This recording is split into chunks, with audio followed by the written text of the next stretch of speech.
bring him down, but no play ever seems to be over with Caleb. Great job escaping, just mitigating the loss. Again, not the production on the other side of it with the completed pass, but at least it doesn't add many more yards here to the field goal kickers.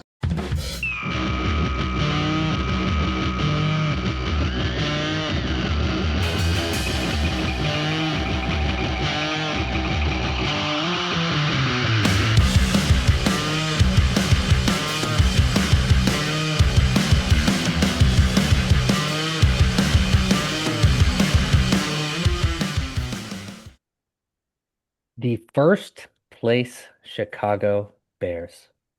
Wow, wow, wow. That is effing wild and completely unexpected given how things started this year. So let's just get right into it. What did we learn about the Bears this week? Man, it's crazy. Like every week you feel like, oh, this is gonna start out okay. Oh, I feel like they should be winning by more. Oh no, they're losing. Oh wow, they won. It's the same. It's like every week, and you're just like, what's going on? It's fun though. It's been fun. And Podcast Dad did not get a normal game. I watched the game with Podcast Dad though, so shout out Shout out him. Podcast Dad. We're at Fat Poor. Good place to watch a game over in Wicker. Um, I mean, man, Brian Flores really brought the house several times. The Bears' pass protection wasn't very good as a unit, I don't think. There was a couple times they got beat on some stunts. I think he blitzed close to 70% of the dropbacks, which is crazy. 66.7 says Yeah, five or more rushers. crazy. He was, you know what that tells me about the Vikings is they knew that if they tried to play a normal game, because a normal game he blitzes about 40%, 35 or something like that. They felt like if they played a normal game, they weren't going to win. If the Bears got an even amount of possessions to Minnesota, they felt like Chicago was a better team. They felt like they had to force Caleb to either take a bad sack or throw a turnover or something, right? To like flip the field position or get him an extra possession. So they have a lot of respect, I think, for what Ben Johnson and the Bears are doing over there. So they were Mm. trying to be uber aggressive with it. And, Caleb didn't have his best game. He missed some throws, had more drops this game, which was unfortunate to see. But this is like what Bears fans have kind of been asking for about playing within structure. He didn't force anything. I think he had zero turnover worthy plays. He threw a lot of them out of bounds. He took a couple runs when he could, got some yards with his legs. So he didn't, aside from some of the misses, and there was some misses early that were like, oh, he's got to hit that throw. The one to DJ was like he was like wide open. But I don't know. And his sack avoidance is like elite, man. And you Yeah. heard it there on the clip. He's untackleable. Like Yeah. he's got this little spin move that gets everyone. And I think at some point they're going to catch up to it and be like, he's going to spin, but like he just does it and he gets out of there. And there was one time where I couldn't see him and then he popped out of the back of the, That was that one, I think, or at least one of the many where, yeah, he looked like he was like down, like being bent yeah. forward and then like He's just like, oh, there he is. sprung out. Yeah, dude, it was ridiculous, man. The the maybe the fifth time he spun out, it sort of just struck me how the Bears finally seem like they look like a team that like belongs in the league. And it was like that. It wasn't really the spin as much as it was like they were just hitting like stat after stat after stat after stat of like just how much this offense is like better or team is better this year. And specifically the offense is better this year than it was last year. They like talked about the points per game. They were fucking they're seventh this year. They were 28th Yeah. last year in Yeah. yards per game. They're third. They were Yeah. 32nd last year. Rushing, they're second. They were 25th last year. There's big plays. They lead the league in big plays. Crazy. The Chicago Bears lead the league in big plays. And like, and all like Caleb had this, and this was somewhere in the middle of the game where they'd already had 10 pressures on him, and he ended with, I don't even know how many pressures he had, like at the end of the game. But at some point, he had 14 sacks and 119 pressures, which is like the second fewest in the NFL. And so just he's moving around. There's just like they just really Yeah. do feel like they belong, and it's crazy to see that, feel that, like, and even as you said, like he didn't really force a lot of stuff, which in a game like this where there was a lot of opportunity to force, he didn't force any of that. So to expand on your stat from before, his sack rate last year was right at about 11%. Pressure to sack rate was like 28%, 46th out of 47 QBs that played. And then this year, his pressure to sack rate's at 12%, third. So that's where your stat comes in, where he's seeing pressures occasionally, but he's not taking those sacks. So it was a good game. And I mean, look, you look at what Flores did to Goff, what he did to Lamar, like he's a good defensive coordinator. He's going to get another head coaching job. And I Mm. think the way Caleb played, yeah, it wasn't his best game, but on the road against Flores, I'll take that win, and I'll take no turnovers, and I think he had one sack, maybe two. Um, so he was fine. He was fine. Um, Special teams is always a roller coaster. They give up these long returns, then they finally got a long return. Santos makes a 54-yarder, misses another one, makes a 48-yarder. It's just like, oh my God. You could hear it in Ben Johnson's voice during his speech too. The first thing he says is, "I can't wait to watch the tape for this," which is not like the most like He hoorah. was unhappy. Even his good, better, best speech, he looked like he didn't have that fire. I think he was not happy with the performance, or it felt like they left some stuff on the table. I don't think he had his best game either, though, man. There was some calls where I'm like, what are we doing? Like, why are we? I mean, we targeted Durham Smythe twice. He only caught one ball. On a big 3rd and 5, they gave it to Travis Homer. I don't know if I really understood that play Yeah. call. Um, and then there was one on the goal line where they passed it, and I didn't understand that. I was like, just give it to Mananga. I feel like every time you give it to Mananga, he's not going backwards. Yeah. There's maybe a couple times because that front is really good, but most of the time he's not. He's going to get you two. I have all the confidence in the world on 4th and 2. If you give it to Kyle, he's going to get a first down. Um, but the running game was okay. Swift actually played, he played pretty well.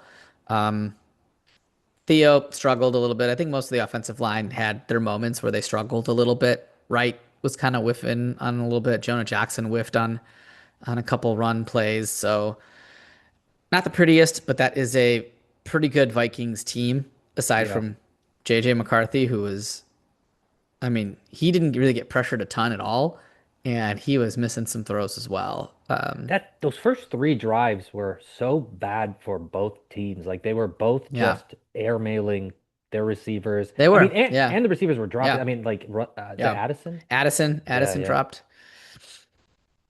So it was not great, but man, and these are the games the Bears used to lose, and now they've won almost 6 of them. Of their 7 wins have been yeah. like, oh boy, you know.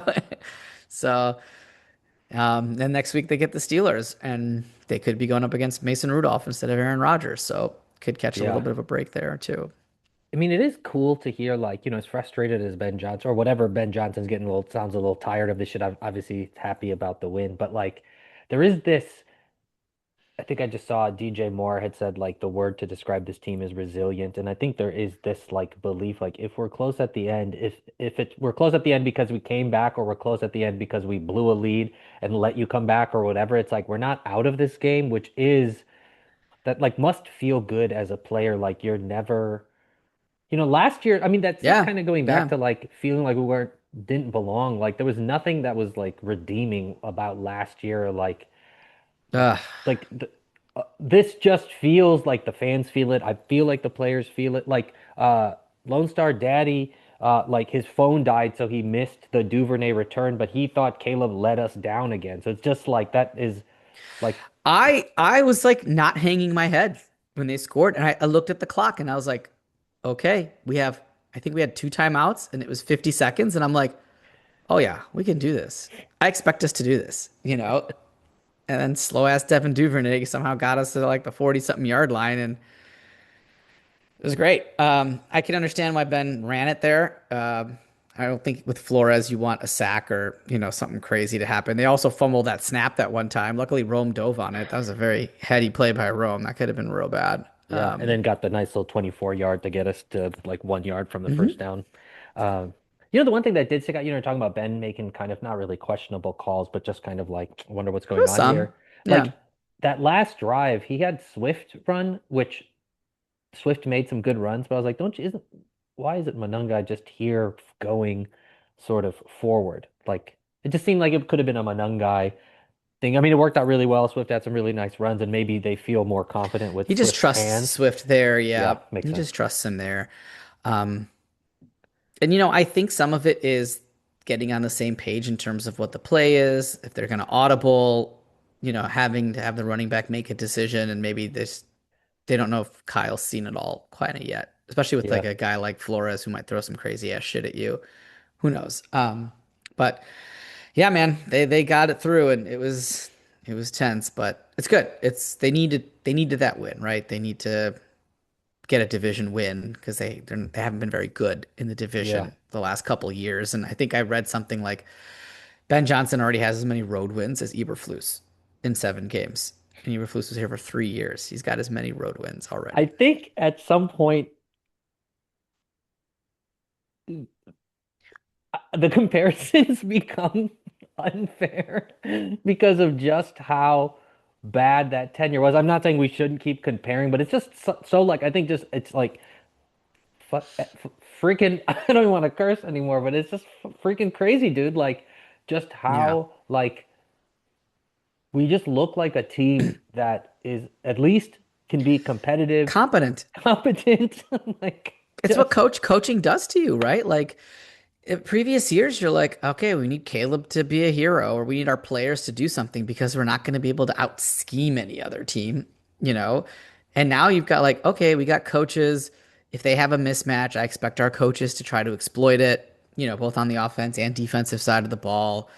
We got to trust our coaches not to put our players in bad positions, things like that. And I trust that, with Ben and those guys. So it's cool. It's fun to watch. I get amped up for these games.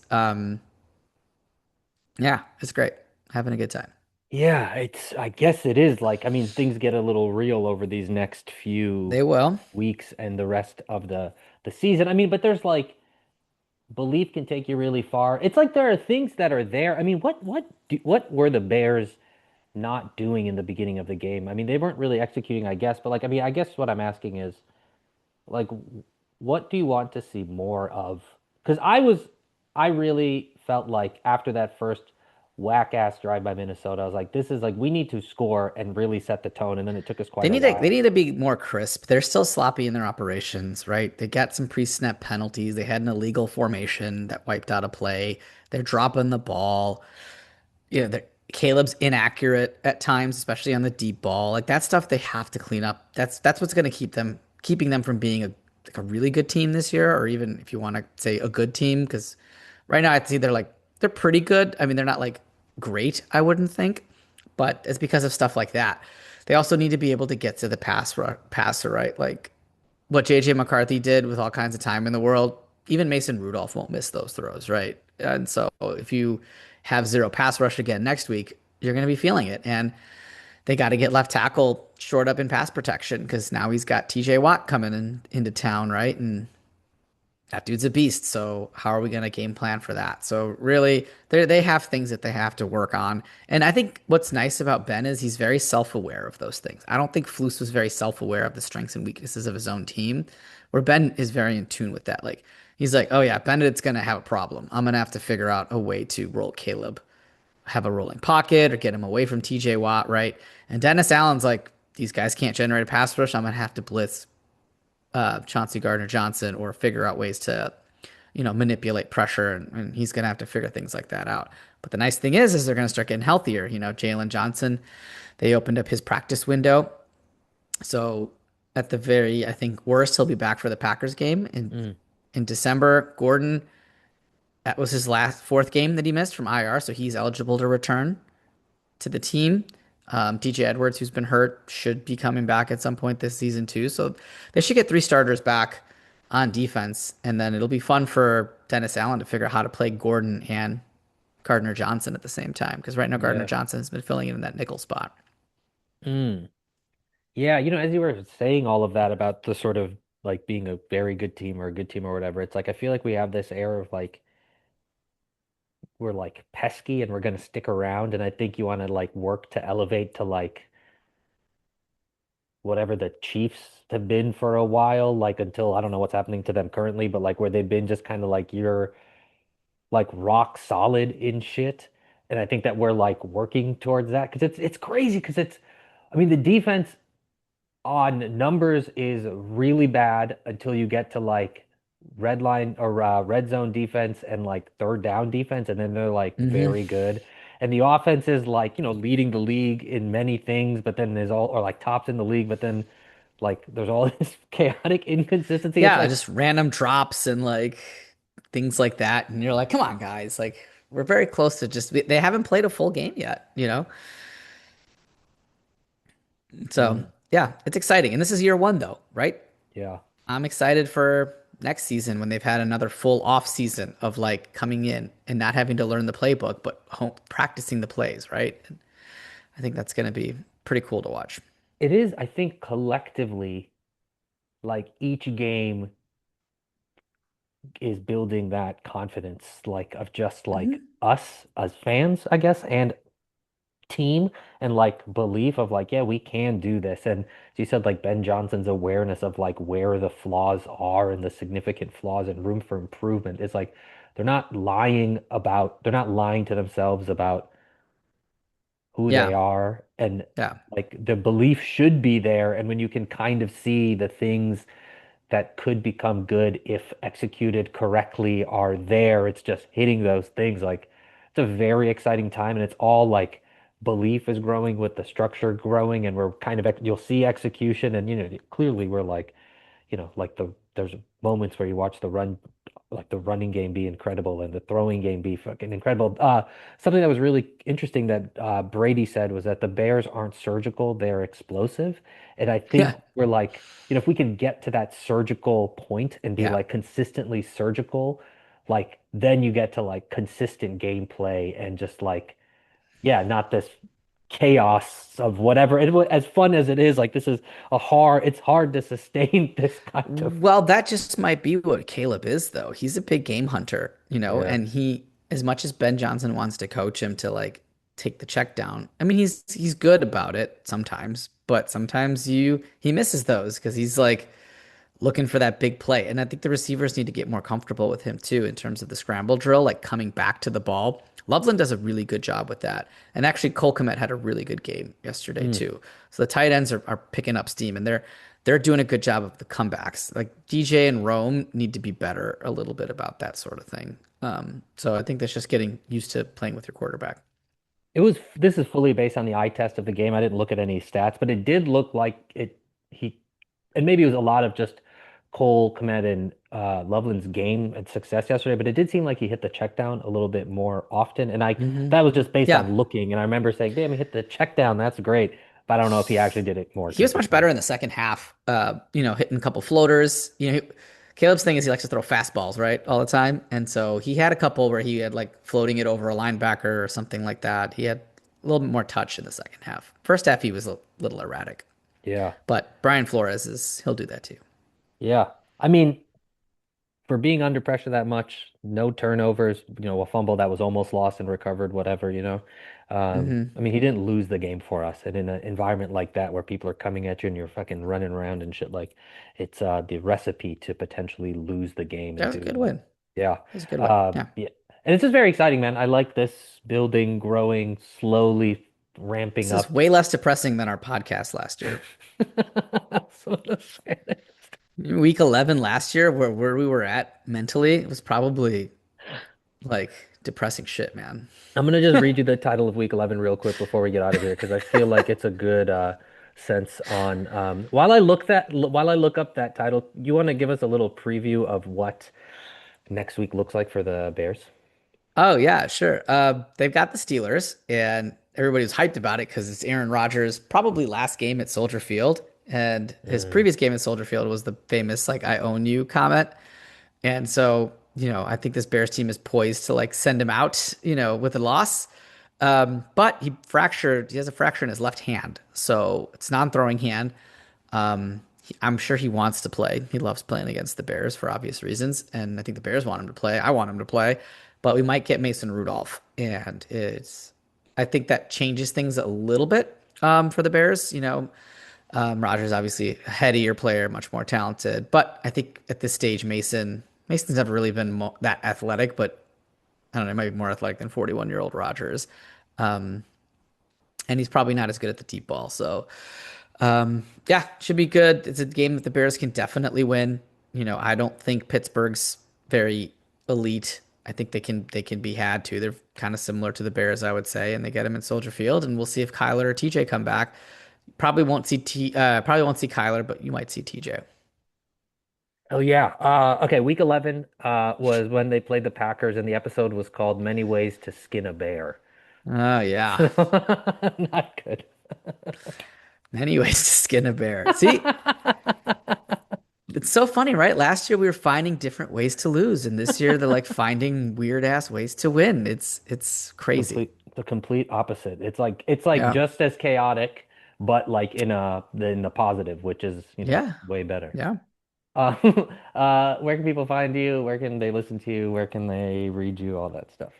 Yeah. So I am moving probably over to a semi uh like regular appearance on the preview, the Bears on Tap preview, which is it's a live podcast. So they're usually Tuesdays at 8, and I won't be able to do tomorrow's because I'll be traveling. But you can look for me there on the preview show with Q and Ron Luce and Sonny Verma and those guys and Brendan Shagru from Bears Wire. Do the preview shows, and then Bears on Tap or on Tap Sportsnet. You can go there to find my work. I put out the Bear Essentials for this week against the Vikings that got published earlier today. So go check that out. Some key takeaways from the game, some game balls, fun stuff like that. And I post all that to my ex at smpatel06. Hell yeah. And also happy birthday to Caleb Williams, Tuesday, Yes. November 18th today, or yes, whatever day you're listening to this. It's on Tuesday, November 18th. Happy birthday, Caleb. I know you're listening. For Samir Patel, I'm Chirag Rathod. We are the Bears in the Neighborhood, your weekly insight into the Chicago Bears in under 30 minutes, and we will catch you all next week. Yeah, bear down, baby.